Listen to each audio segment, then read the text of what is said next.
Good evening and welcome to a special edition of To The Point. This evening we'll be discussing Arab-US relations, where do they stand, and the hot and pressing portfolios of this region. With us on the phone to shed light on this issue is Dr. Mohammed Naguib Abu Zaid, professor at the American University here in Cairo. Dr. Abu Zaid, can you hear us? Yes, welcome and good evening to you. Good evening, Doctor. How would you describe the presence or the foreign policy, the U.S. foreign policy in the region under the Biden leadership? The evidence that we see these days, although Biden has been in power not for so long yet, but it's a relationship that's trying to bring things back to balance within the region as a whole. The one important fact that has to be pointed out is that Egypt remains as a pivotal and most strategic partner to the U.S. in all of these times. And definitely the Biden administration and the U.S. foreign policy in general appreciate and value the Egyptian role played in the region. And the one important evidence and one important spotlight is what happened in Gaza Strip not very long ago, and the sincere thanks that was expressed by the American administration and by the President himself to our President Sisi, and the much valued Egyptian role in diffusing and in resolving this issue in a peaceful and less hectic and less problematic manner. Mm-hmm. The boiling points in the region, we used to see a stronger U.S. involvement. The Palestinian file, the Libyan file, the Syrian file. How do you see this involvement right now? I see this involvement in the U.S. Of course, the U.S., we have to be very clear about this part. The U.S. in general, together with many countries in the world, are quite, let's say, influenced by the economic, let's say, slowdown in many countries. Of course, the U.S. is also the ongoing increase in inflation, the COVID problems, and the attempt to go back to normal life as it used to be. So I would say the American involvement is as it is, but perhaps there are more of areas, of hot areas in the world, on top of which the conflict with Ukraine and Russia now is perhaps receiving a lot of the United States' attention in this regard. Mm-hmm. So that's something I would like to highlight. But in brief, the U.S. is placing an important focus on the region as a whole, and the Egyptian role in bringing balance to the region, especially in time of crisis as such. Mm-hmm. If we take the Palestinian file, do you see the Biden administration's position vis-a-vis this file is any different from his predecessor? That's a very good question. Yes, very good question, and actually not an easy question. I will say why it's not easy. Because the Biden administration has made, let's say, statements that tried, as I said earlier, to bring things back to more balance. And but there were certainly very affirmative statements regarding limiting the Israelis from the building more settlements and so on. But definitely we would have expected a more aggressive, let's say, attitude towards, for example, the shift or the transfer of the American embassy to Jerusalem and alike. But so far the Biden administration didn't want to touch this hot topic yet. My reading of the situation is that the Biden administration is trying to tackle the Palestinian-Israeli conflict at a little bit of a slower pace, but in a pace that will try to fix a little bit what has happened before, and definitely on top of which the solution of two states living side by side is definitely a priority for the American administration and has been always a consistent policy for the Democratic Party, to which obviously President Biden belongs. What would you say is the most prominent policy shift that the Biden administration has adopted vis-a-vis this region? The most, let's say, prominent, I would not call it really strong shift yet, but is trying to bring more of, let's say, mutual benefit relationship with the let's say, the Middle East in general, with emphasis on the Gulf areas. The Arab world has been having some kind of past shift with President Donald Trump. It was more of, let's say, based on economic benefit more than the political balances in situations. I think this is not the case anymore, and definitely things are going back to let's say, more of mutual interest, more of trying to get the political stability in the region.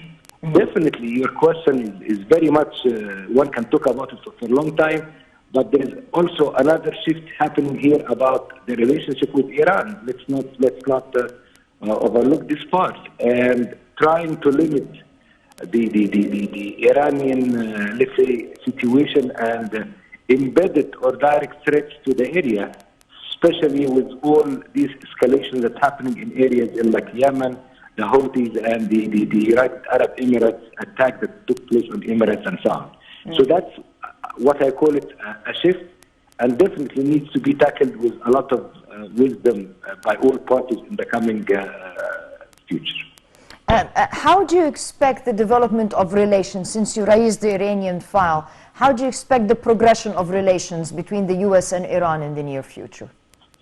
I expect to bring things back to the time of Barack Obama's time, not because Obama was right and Trump was wrong, but because the recent policy of Trump really didn't help any parties, including the U.S. itself. So that's my own reading. And I think it will bring the Iranians back to table of negotiation, because you recall, and the dear viewers recall, that Trump has put aside all of these agreements, and the relationship reached unprecedented tension with Iran. I think this is not going to be the case, especially with the increase in oil prices.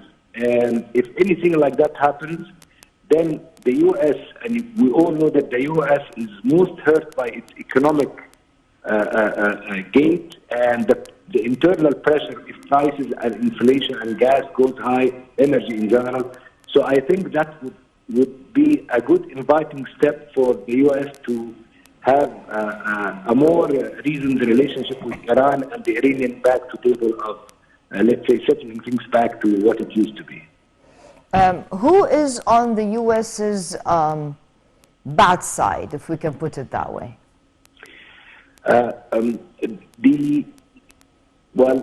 If I understood your question clearly, I would say the secret word, or the secret, let's say, ballot for this relationship between, or this situation between the U.S. and Iran is Europe. The European partner, although they are clearly more towards the U.S. side, but definitely they have good influence on the Iranian side. And they come across as more of reasonable partners or parties, let's not call it partners, to discuss matters with. And on top of that, I would say clearly France and Germany. So the French and German role in easing and calming down and stabilizing this relationship is quite important. And again, the economic situation and the need to limit, because you and the viewers and all of us know if the prices continues to go high, inflation internationally goes high, with unclear 100% situation with COVID-19 and alike, the whole world will go into a real serious economic crisis. And this is definitely will hurt the U.S. and the world. You mentioned a number of times the economic situation, linking it with COVID. Has, in your opinion, since you raised the issue, has COVID tested world economies, including superpowers economies, in your opinion? Of course, COVID tested the global economy in general, and the European and the U.S. economy in particular. I would like, since you mentioned this beautiful question, to point out something that, thanks God, alhamdulillah, the Egyptian economy, and that's not me saying that, numbers and international agencies state that, was one of the least affected economies in the world by that. And to give a simple example, we're one of the very few economies in the world that maintain, alhamdulillah, continuous growth, even at a lesser pace during this time.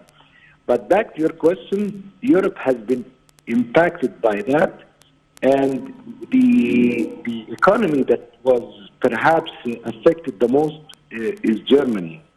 And the reason I'm mentioning that is that Germany is not just Germany. Germany is the leading European economy, Yes. and as you were very well aware, so if the German economy slows down, I think most of which actually happened, the European economy will slow down, and that's why we see inflation in Germany, that's the highest since 30 years. The good news is that the unemployment, both in the U.S. and in Europe, started to go down, so which is always pleasing and good news anywhere, but also creating a new set of jobs.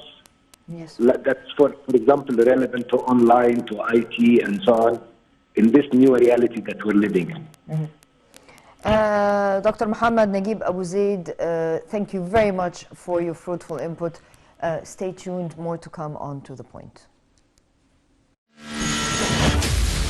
Egypt opens up to the world. President Abdel Fattah al-Sisi meets with world leaders. أعبر لكم عن خالص الشكر والتقدير على حفاوة الاستقبال وكرم الضيافة. Reaffirming Egypt's vision, delivering our voice abroad. لتطوير التعاون الثنائي الاقتصادي والعسكري إلى مستويات غير مسبوقة. Discussing regional and international developments.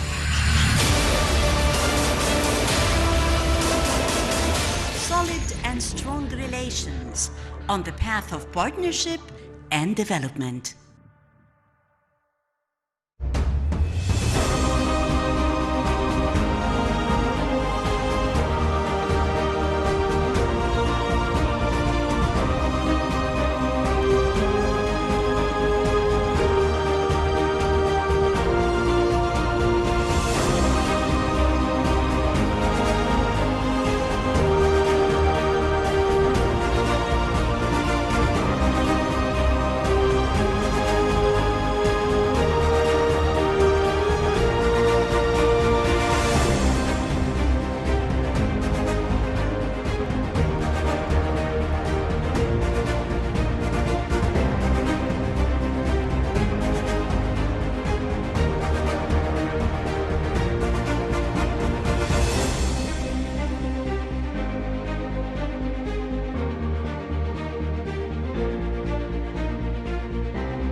Welcome back. Joining us on the phone is Dr. Sherif Amir, Professor of Geopolitics at the University of Paris. Dr. Sherif, are you with us?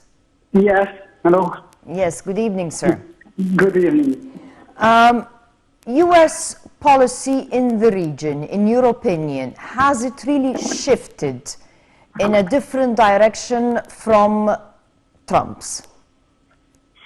Well, we didn't see anything significant to say that there is a shift, there is a stagnation, if we can call it like that, a freeze.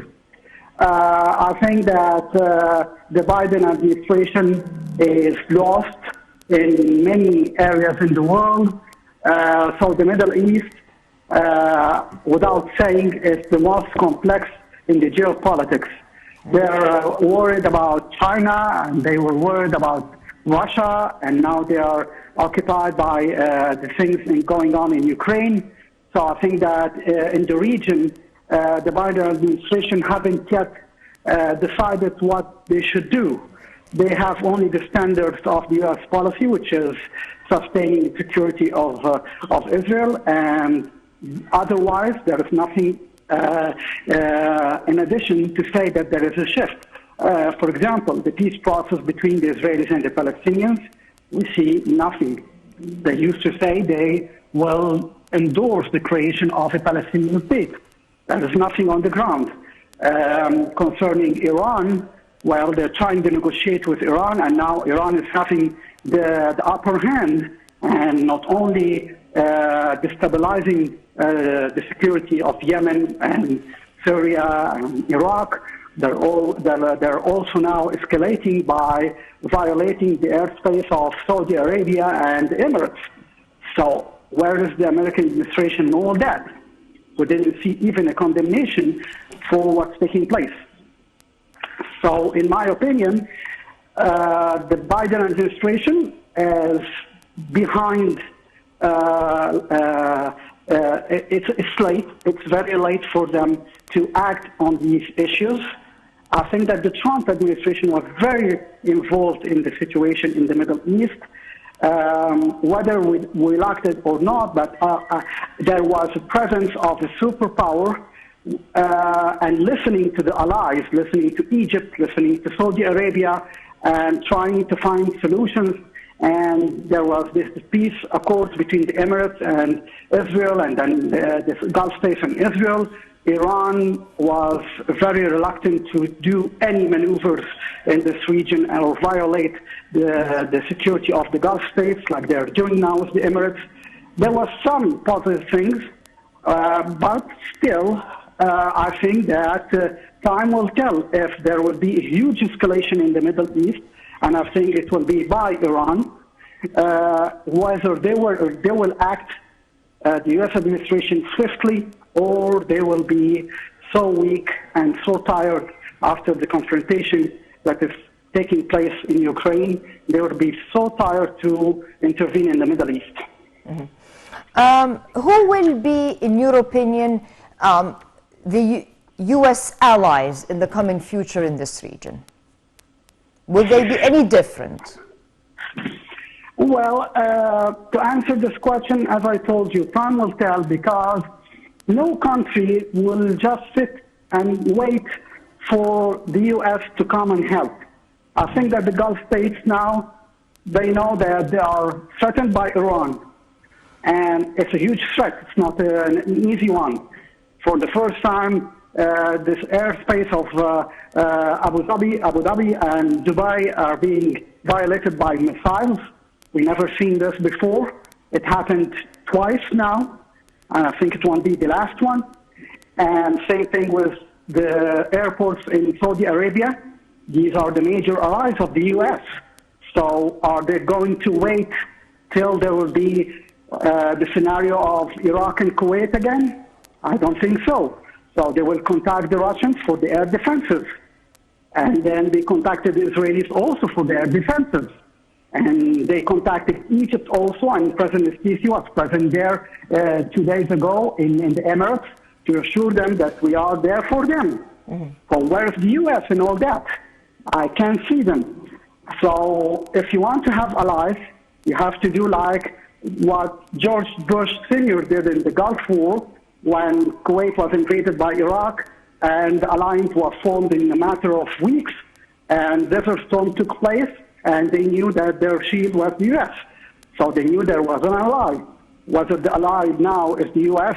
or other allies, I think that everyone in the region will search for a real protection. And let me add something. Now we have seen that the U.S. Secretary of State started talking to Egypt in a way about the human rights, what they call it like that, and trying to threaten the relations by the military means or economic relations, I mean. Well, this is not the language, the appropriate language to deal with Egypt, because we have numerous allies also. We don't have only Washington, and we are speaking to everyone, and we are very important to everyone. So I think this was a terrible miscalculation that should be reconsidered again, because they need solid allies. Ankara and Erdogan won't be the ally, and the Gulf states are now in a weak position to defend themselves. So only Egypt is the stronghold of peace and security and stability in the Middle East. So why they're acting in a way to lose the last friend they have in the Middle East? This is a question mark. Dr. Sherif Amir, thank you very much for your input. Stay tuned, more to come on To The Point.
Egypt opens up to the world.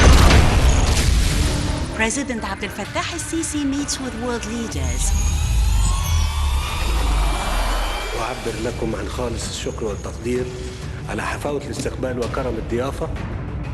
Reaffirming Egypt's vision, delivering our voice abroad. لتطوير التعاون الثنائي الاقتصادي والعسكري إلى مستويات غير مسبوقة. Discussing regional and international developments.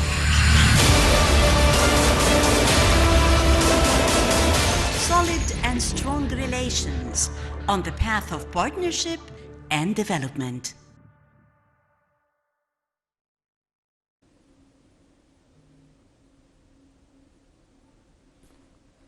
Welcome back. With us on the line is Dr. Noha Bakr, Professor of Economics and Political Science at the American University here in Cairo. Dr. Noha, can you hear us? I can hear you. Hello, Gina. How are you? How are you? If I ask you about the American presence in the region, economically, how do you see the support of Biden's administration vis-a-vis this region versus his predecessor? Well, of course, we're talking about two presidents from two different political parties. And not only that, but we're talking about a president that comes from the Democratic Party, yes, while we had a president who was not only a Republican, but also he was a president that you cannot say that he is like any normal president. He had his own way of doing things, which is very different from the political American system we're used to, which is the previous president. So the comparison here is not like we're comparing between two presidents who are going through the path of normal political American path of checks and balances. We're talking about a president who had a completely different way of doing politics, and he left the country completely polarized. While now we're having a democratic president who is confronting internally a country that's polarized, not only that, but also suffering from the impact of COVID-19. This has affected their vision towards the Middle East and how they do politics in the Middle East. With Trump, it's a one-man show, and it's either you're with me or you're against me. And there were files that he didn't care about, like, for instance, climate change, like the human rights file. They were not in his agenda. When it comes to Biden, it's a continuation of Obama's political foreign policy, where we see that he was willing to go and sit back with the Iranian to negotiate. And however, the Iranians did not give him a chance. While we see that he is suffering economically, so he wants to withdraw from the area to save all the costs of being in the area. Also, we're seeing a president who knows that he's not completely dependent now on the Gulf oil like the case was before. We're seeing a president who's willing to enter into the Palestinian-Israeli conflict, however, and he believes in the two-state solution. However, there is no possibility at the time being to mend the situation or to start negotiations. But also, we see a president who's coming to a different world. This is not the world or the politics that the world or the international community that he's used to.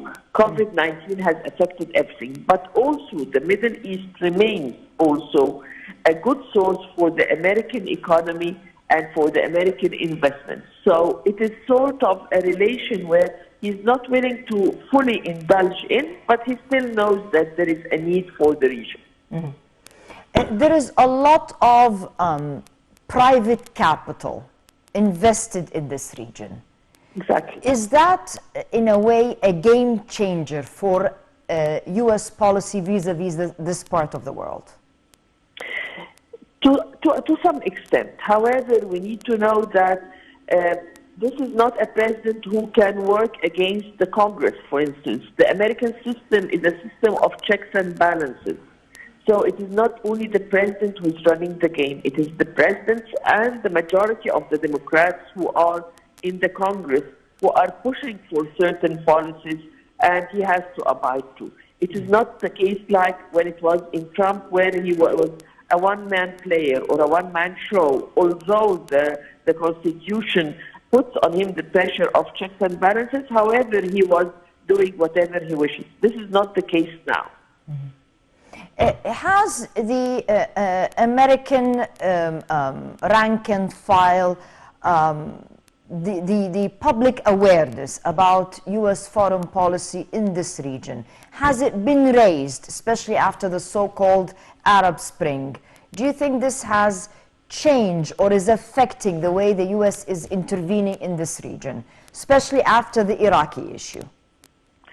Well, let's agree that the American layman in the street does not care about foreign politics. He doesn't vote because of foreign politics. They vote for the internal policies, the social policies, the different economy, the unemployment rate. And the president always has his eye on his constituents that will elect him.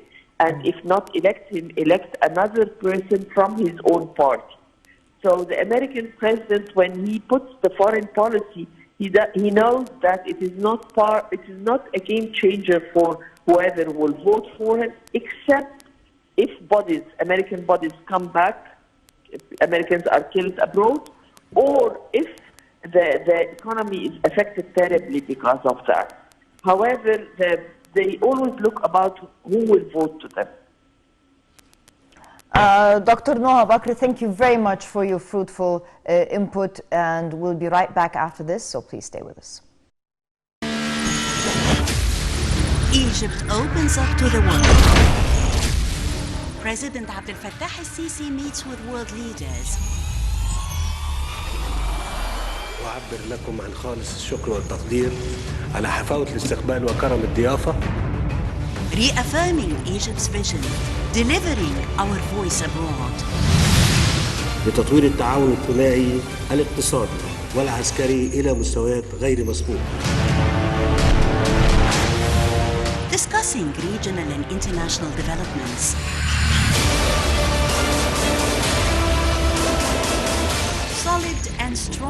relations on the path of partnership and development.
Welcome back. With us on the phone is Dr. Hassan Wagih, Professor of International Law. Dr. Hassan, can you hear us?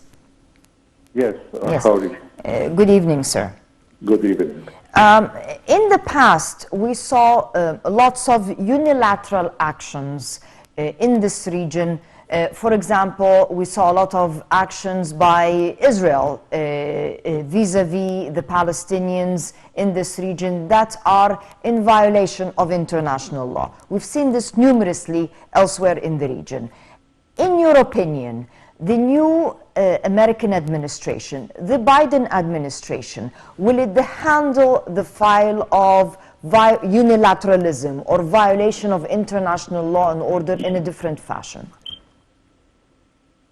Actually, yes, when it comes to this unidirectional treatment of the international law, I think that many of the wise people in the United States recognize that this will not work out in the final analysis. This is why we try to open up that file with two-state orientation, which is stipulated according to many resolutions in the United Nations and agreed upon by all the parties of the world. The U.S.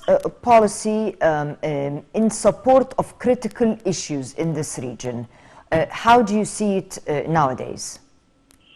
Actually, we have to take into account that the United States, if the United States is a great superpower in the world, Egypt is a local superpower with a role to play, with aspiration to have balanced relationship with the United States and with other powers in the world.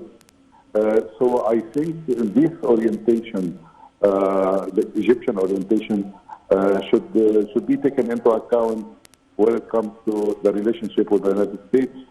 And actually what I want to say here is that when we are talking about international law and the formal track, let us say that there is informal track and there are disinformation and misinformation being disseminated that really sometimes I can find the American side responding to it. And you know who is behind this misinformation and disinformation that really tries to spike the relationship between the two countries. What, in your opinion, does the U.S.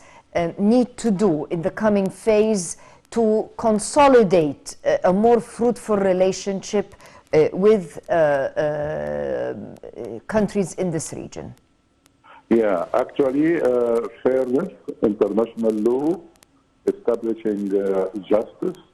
I think there is no other way other than that. Because when you are doing a balanced orientation and like a fair judge, I think this would work out beautifully. When it comes also to understand that Egypt is a country with a role to play, and Egypt is insisting on having a good strategic relationship with the United States and with other powers for trying to get stability in the area and to try to get development moving in the right direction, trying to reform what's happening in the area, which was really spoiled and destroyed and damaged by what we call fifth-generation wars or whatever it may be called, but it is a result that Egypt is trying to deal with patience and with diligence and with insistence. And I hope that if I'd like to advise, please don't listen to this open channel of the social media, which is very poison and toxic, and they try to make the relation toxic. Dr. Hassan Wagih, thank you very much for your fruitful input. With that, we come to the end of this edition of To The Point. I'll see you same time next week. Until then, good night.